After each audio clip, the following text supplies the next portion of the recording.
Hi, I'm Orland Park Mayor Dan McLaughlin. There's been much discussion regarding the use of heroin and other drugs lately. We want everyone to know that the Village of Orland Park and its police department remain on the front lines of this battle. The police department has put together the following program, and we invite everyone to learn more about how we can all work together to combat this problem.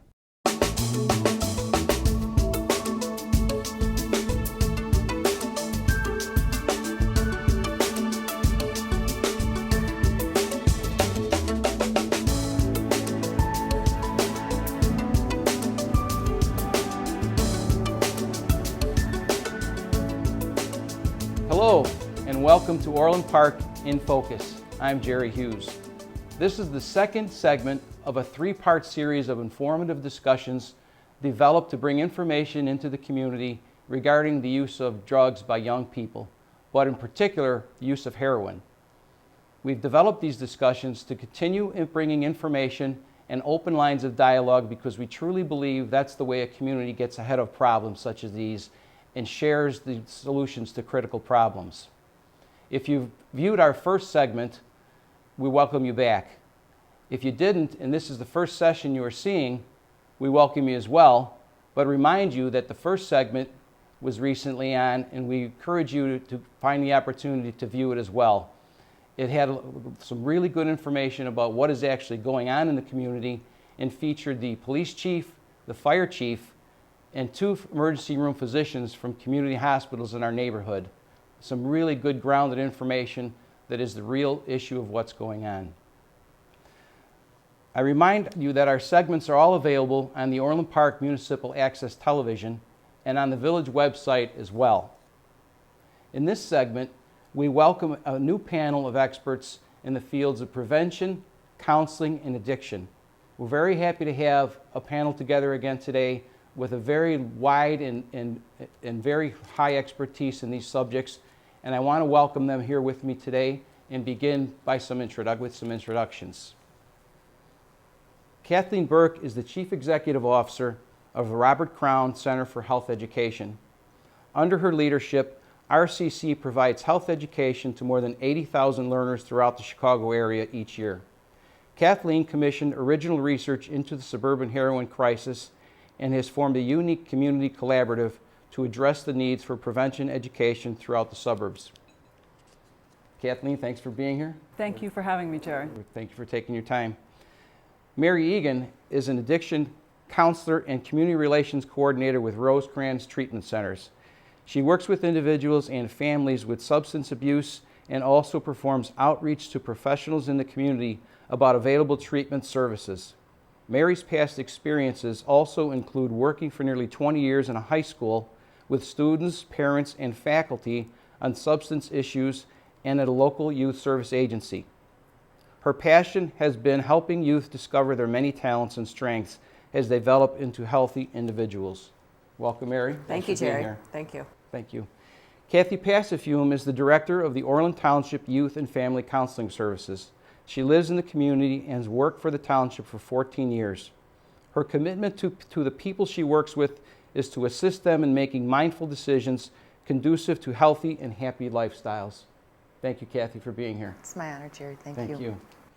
Allison Boucher is a licensed professional counselor who has worked with the prevention coordinator at Orland Township for 5 years.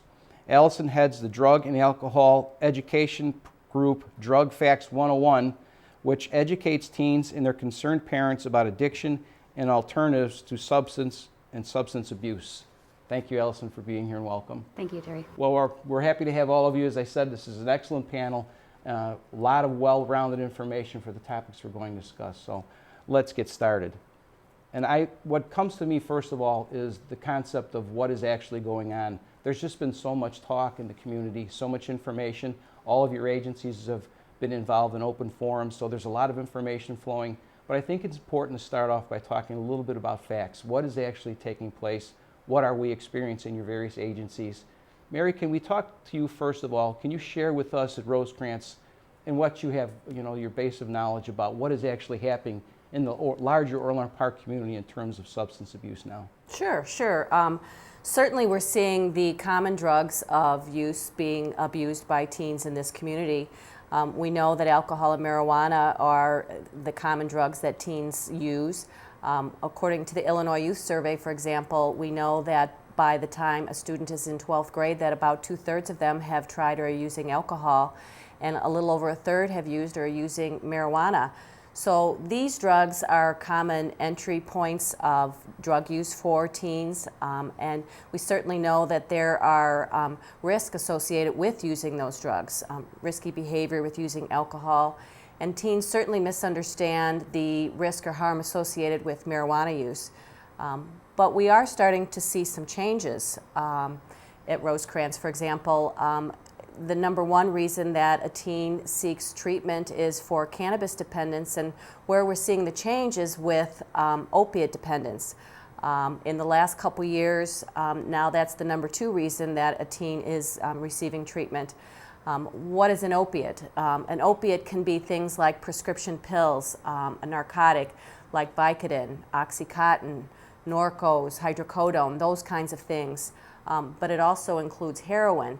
And so we are seeing some changes with the patterns of use of what teens are using and what they get into trouble with.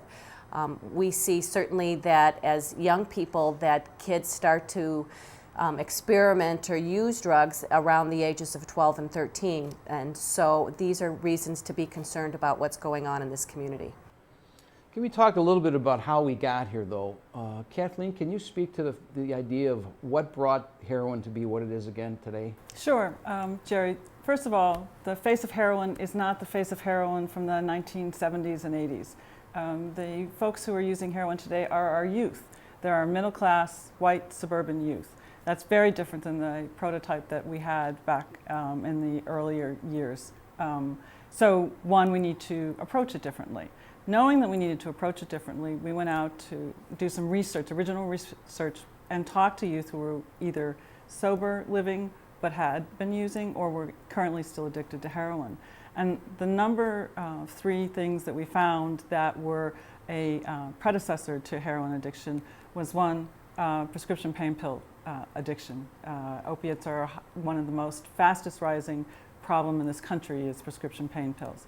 Second is just they're self-medicating. So there is mental illness somewhere in their past and they're feeling uncomfortable, so they self-medicate with pills they're able to get, and heroin is another one of the self-medicators. The third is just a polydrug user. These are folks who are experimenting with drugs and just make their way up to heroin. So the most important thing that we're finding is that kids aren't aware that heroin is so addictive. So when they're experimenting with drugs, as developmentally kids will, because that's the age they're at, they use heroin, they like the way it makes them feel, and they become addicted before they know it. And they don't know what addiction is. Addiction is a physical attachment to that drug. There's changes in your brain. So as a community, we need to start thinking about the heroin problem as a community problem and as a medical problem. This is not a problem about families that have not raised their children correctly. This is not about a bad or good kid. These are kids who have become addicted to a substance that is extremely deadly, and we need to get a handle on it and stop it. And education is one of the only ways that we can stop it before it starts. And heroin has really changed the game in this whole field. The prevention, the counseling has really changed things. It's really become something different. And I'm hearing that your research shows you that there's a lot of reasons why kids are involved with heroin, and a lot of physiological reasons as well as things going on in their lives.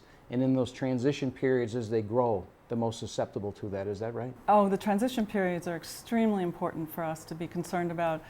For instance, when a child moves from elementary school into middle school, their whole social structure changes. So they're in a larger school, their friends change, they're wanting to fit in developmentally. These are kids who are, they're at that period in life where it's really important to be accepted by their peers and to be included and to be part of it. So that change that goes on when they move to middle school is a critical time for them. But it also is critical when they move on to high school. because, again, the social structure changes, the normative behavior that they're used to changes, the friends, and kids will do anything to fit in and to be part of the, what they view as the included group.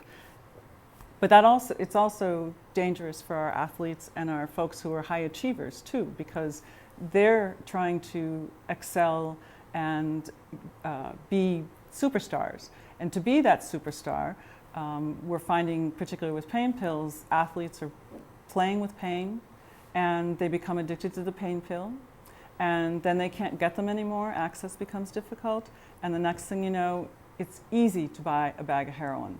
Heroin's $10. You can get it as easy as you could go down the street and buy a bottle of soda. Yeah, and sometimes kids and people aren't even aware that it's heroin that they're using. I've had several people that I've worked with, and they'll start to use, they'll sniff something or snort something, and they think it's something else. And because that addiction process can occur so quickly, they find themselves in trouble before they know it. Heroin has really changed things. It's really a new and alarming concern through the neighborhoods, and I know Orland Park is not alone. It does strike me that we have a pretty considerable body of experience in the field of prevention. I think you've all have a lot to say about, or learned a lot about prevention techniques.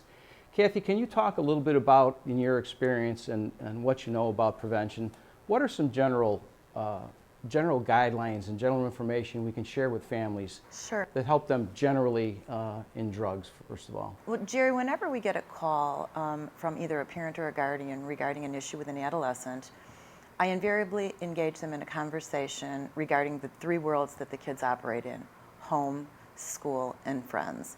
And we believe very strongly that the hallmark of a healthy home is a balanced home. In balanced homes, stress is managed well, and there's time. And time allows for the formation of healthy habits. Now, habits as we know them are like a three-part process. There's a cue, a routine that we engage in almost on autopilot, and then a reward. There was a study at Duke in, I think, '06 that says that 40% of what we do in a day is habit. So you can see how important it is to engage in healthy habit forming. Habits like sports, music appreciation, service to your community, yoga, mindfulness. These are all things that you can carry throughout the lifespan. We think it's also very important to talk to our kids. Communication is huge, but critical thinking is huge as well. 50% of our kids are saying that the music that they listen to and some of the entertainment, the music or the movies, that they watch, not only condone use, but they promote it as exciting, something that's really something they should be doing to be popular. And so to tell the kids what are the hidden meanings, what are the real messages in that's important for kids. We also talk to parents about the fact that the parent-teen relationship, it's not equal. If you have an issue, go through your children's rooms, look at their phones, read their texts, go on Facebook, do whatever you can because you are their number one advocate and you know your child the best.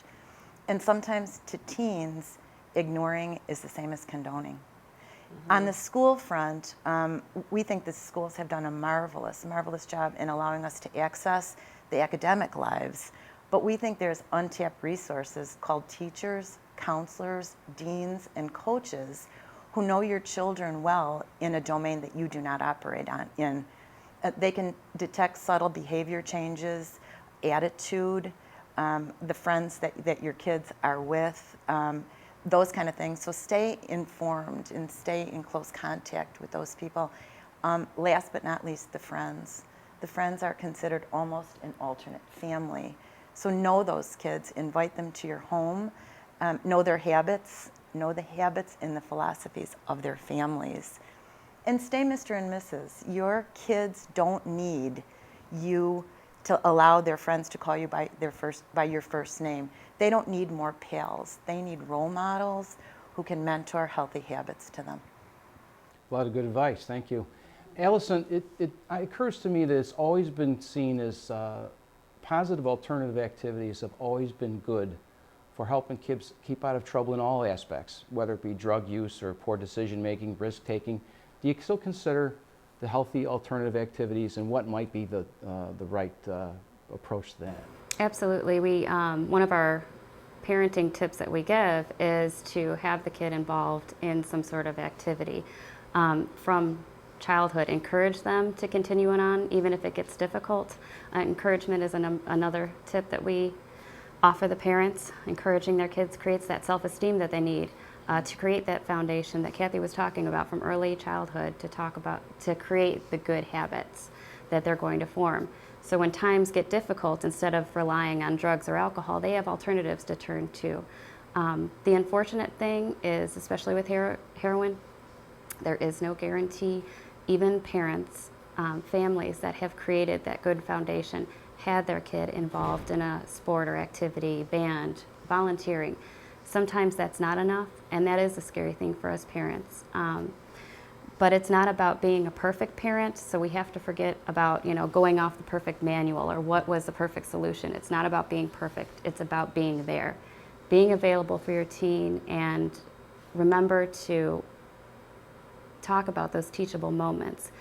When they're watching whatever they're watching on TV and a drug or alcohol comes up, ask them, it seems like you're curious about this, let's talk about it. Because if you're not there to talk about it, they're going to talk about it with their friends. So again, not concentrating on having them up on the best technology or the best clothes, giving them everything that they need. That's not a need. You want to make sure you're there for them. They need parents. They don't need friends, like Kathy said. They need you to be a parent. So that's another one of our strategies that we concentrate on with them. Information, sure. Well, and what we're seeing is what's different with heroin is that it's the football player, the basketball player, it's the A and B student. It's a different demographic than what we're seeing with other drugs. So it sometimes slips under the radar initially for parents. Despite being a good parent, a student can hide their drug use for a while, and parent might not be aware of that. Kathleen, I know the RCC has done some research, and again, heroin is so different from all the typical advice we've been given. Can you talk a little bit about what RCC has found as far as prevention for heroin use that families could know about? Sure. One of the most important things is that heroin is different, and kids use heroin in different ways and for different reasons. And I think one of the most important things Mary said was that families are not bad families. They don't raise drug addicts, okay? Kids developmentally are risk takers. They're supposed to do that. They're supposed to be creating some space between their parents and the rest of the world, so they move in that direction. Their frontal lobe is not fully developed, so their critical thinking skills are not necessarily the best. It doesn't matter what you teach them, their brain isn't functioning fully yet in that regard. So habits and communication are some of the most important things. But kids will still get themselves into trouble because of just their unmet needs emotionally. So what we're finding is that the paradigm that we've used for drug education is no longer relevant when it comes to this drug. You need to start early. You need to start the research that we did. The folks told us that they've only had a brief, small period in their education that deals with these drugs. They don't know what addiction is. And addiction is the primary problem with heroin because once they become addicted, the drug owns them. They want something comprehensive across the school grades. And the most important periods that we're finding are transition years. So when children are moving from grade school to middle school or middle school to high school, those are extremely challenging times for a child because their social experiences are changing, their friends are changing, they want to fit in, they want to be included. And so they, at that time, will do many different things that they not normally would do in order to feel part of the group. And so we need to help them feel that there's other ways to go about doing that. The other thing that was brought up that I think is really important to mention is that athletics can sometimes be a lead to opiate addiction. we tell kids all the time, play with the pain. You know, you tough it out. You can do it. And we're giving them the wrong messages because they play with the pain and they pop pills to play with the pain. And these are prescribed pills also. So they get used to being able to play under circumstances that are tough. They numb the pain, and then they become addicted to the pain pills. And then we start the pattern. And it's just a matter of time before heroin is the next step. So we have to be very careful about the messages we're sending to our kids. We need to communicate with them, we need to listen to them, and we need to stop pushing them to be spectacular individuals because it's too much for them. That's interesting. I hear you saying the messages we're sending to kids and understanding the transition periods as they go through adolescence are critical in confronting this heroin issue. Heroin is really a drug of opportunity. If it's in the peer group, you know, if it's introduced to the peer groups, a kid will begin to use it because their friends are using it. Our research has said some kids think it's cocaine, and so they snort cocaine because it's snortable, and it turns out to be heroin, and the high from heroin is the biggest rush you'll ever get. And so they're always trying to replicate that. They don't view it as they don't think they're going to die. They never think they're going to die. They don't think they're going to become addicted. And so there's a lot of misinformation among parents and with kids who are experimenting with these drugs. You know, I was sitting here listening to us talk about this, and I can imagine there's some viewers at home, some family members, some parents wondering, is my family approaching a problem, and what does it look like, in fact, if they are? Because I'm sure a lot of parents at this point, after all they've heard about this issue, are wondering what this problem looks like in its early stages and what they should be on the lookout for. Allison, can you talk a little bit about how this problem manifests itself in young people early on? Right. Yeah, I'd like to play off of what Kathy said with the home, school, friends. Those are the three domains the parents need to focus on. Are there any kind of negative changes going on at home, school, or friends? Is there anything that's unexplainable? Like now they have this unexplained need for money, or they're selling things. Maybe at home they are talking in secret code, or they're blocking you and the family from Facebook. Maybe with their friends, it's a different group of friends, you don't know their parents. And then at school, maybe they dropped out of band, or they're not interested in the activities anymore. So these are the early signs.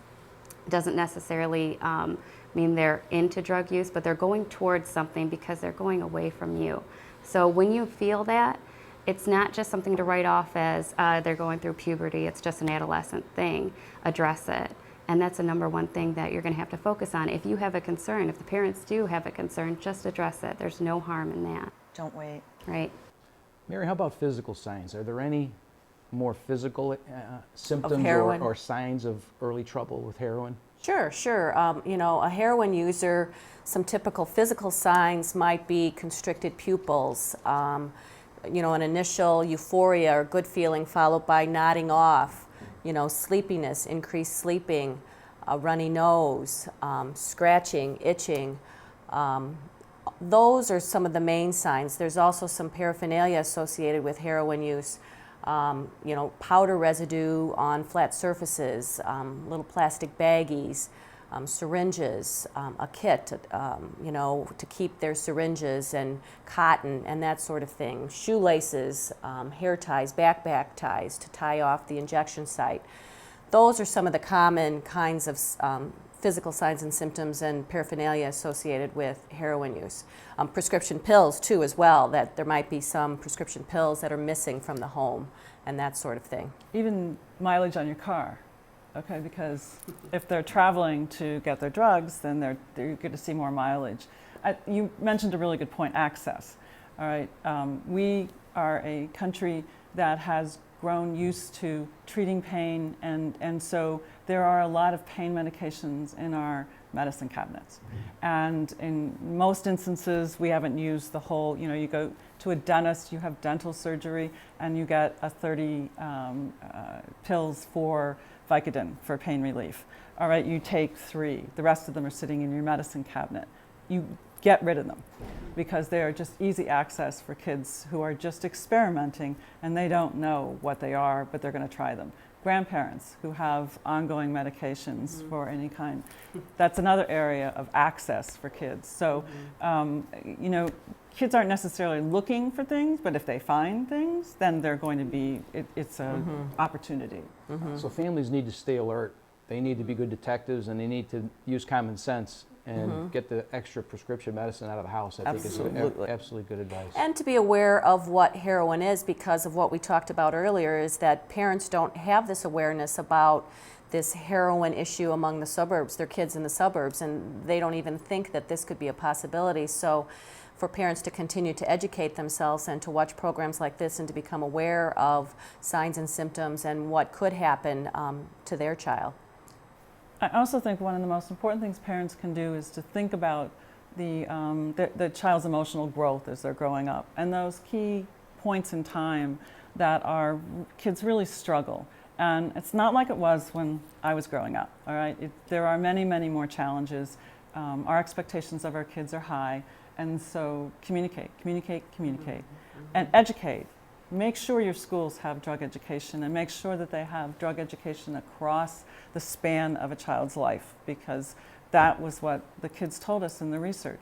They didn't know what they were getting themselves into. They don't know about addiction. They don't know what heroin is, and they want to know, and they feel that would have helped them. You know, and the sad thing is there's many programs offered in the community and by schools, and many people don't show up for those things. So, you know, take advantage of the resources in the community and the programs in the schools and that sort of thing. We have just begun to transition in a topic that I think is going to be really critical for us to cover in the time we have available to us in this discussion, and it makes me think about those families out there that are facing these types of problems. Where can a family go, or where can parents turn if they feel they may have a young adult or an adolescent in the throes of a heroin addiction? What can we do to help them in this community, and what is available now? Well, I think commonly what happens is there's a lot of embarrassment or shame or lack of knowledge about what to do and how to approach this issue. And so certainly in this community there are resources available.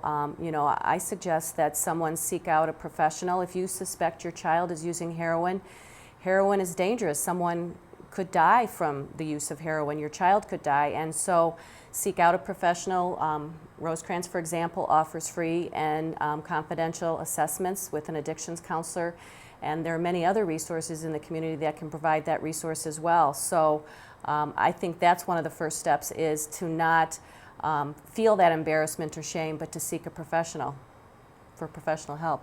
I also think that listen to your gut as a parent. If you feel there's something not right, talk to someone that you're close to, whether it be a physician or your pastor or someone. Let them hear the things that are going on so you can create some objectivity, because it's very hard as a parent to really understand what's going on with your child. If you think there's a problem, you panic. There are parent groups out there. There are other groups out there that you can reach out to. It's scary. Parents, they don't know where to go. All it takes is one phone call to find someone who's going to help you. And I think that's part of the folks we have here are part of the folks who can help. And I think the other part is that there are confidential resources available in the community, like Al-Anon, which is for families of people with problems, Families Anonymous, and you can look those resources up on the websites. As Kathleen said, there's parent support groups. I think as a parent of a heroin user lives in a constant state of unease, that you're going to walk into your child's room and find your child overdosing or with blue lips or getting that phone call or that knock on the door in the middle of the night, and it's an awful feeling for a parent to live with that constant fear. So to seek out professional help and support is really a key part of that. Well, this has been certainly an interesting conversation, and I hope our viewers found it as interesting as well. You know, our time is winding down, but I think it would be very valuable to hear from each of you what you think is important. You know what our goal is in this segment especially, and you know what our goal is in this series of segments. I'd like to ask you to reflect a little bit on some closing thoughts. What are some takeaways, or what do you want people to come away with with thoughts as far as what we've been able to share with them so far? Kathy, can I start with you? Do you have thoughts about what you'd like to share? Absolutely. Be aware and don't wait. Understand the domains that your child operates in, home, school, and friends. You are the person that knows the most at home. Make sure that you tap the people at school, and certainly be aware of their friends. Who, what, when, where, why. Where are your children going? Who are they with? What are they doing? Very good. Allison? And like we said, there are people here that want to help. Us as counselors, we take free calls. You know, they can call and we can direct them to who they need to go to. We've started a support group because we found that that was a need in our community. So anytime somebody needs something, I've gotten calls from parents that's just anonymous questions. We will answer them, and we care, so we want to help. And if we can't do what you need, we will plug you into who you do need. Right. Kathleen? I think what's most important is that we educate our kids at an early age and across the spectrum to help them understand the physical impact of drugs on their body as well as the dangers of some addictive drugs. I think it's important that we realize this is a medical issue. This is not an issue about weak morals or a personality defect. This is a physical addiction that needs medical care in order to get over it. And education is the only prevention for heroin. It's the only way that we will keep kids off heroin and keep them alive. Once heroin grabs hold of them, it's a long struggle and a long road. And finally, Mary? Yeah, at the first sign of help, we get a lot of phone calls, and parents said, I wish I would have called sooner. So the first sign of any kind of drug use, I think, is an opportunity to seek help. And I think sometimes we get really discouraged. I hear a lot of people saying, there's no hope, and there is hope, and there is recovery, and there are people that, can overcome this and live a full and healthy life. And so seek help, and there is help available out there. There's hope. Well, this has certainly been an interesting conversation. I hope our viewers all found it as interesting as I have. Again, I think we have a wealth of information in the room and experience. I think this was a very worthwhile effort, and I certainly want to thank all of you for your time. You've certainly given of yourselves and time to make this segment happen, and you've given freely of input and information. I truly appreciate that. Thank you very much. Thank you. Our pleasure. Thank you. And as our time runs down and we close, I want to remind you that this was the second in a three-part segment of these informational discussions we're going to have ongoing. The third and final session is scheduled to be running soon on the cable network in Orland Park, and will also be available on the Village website. And it will focus on intervention. We will be joined by two experts in the addiction field and how the intervention programs work to bring them help. Thank you for being with us again. This is Orland Park in Focus, and I'm Jerry Hughes.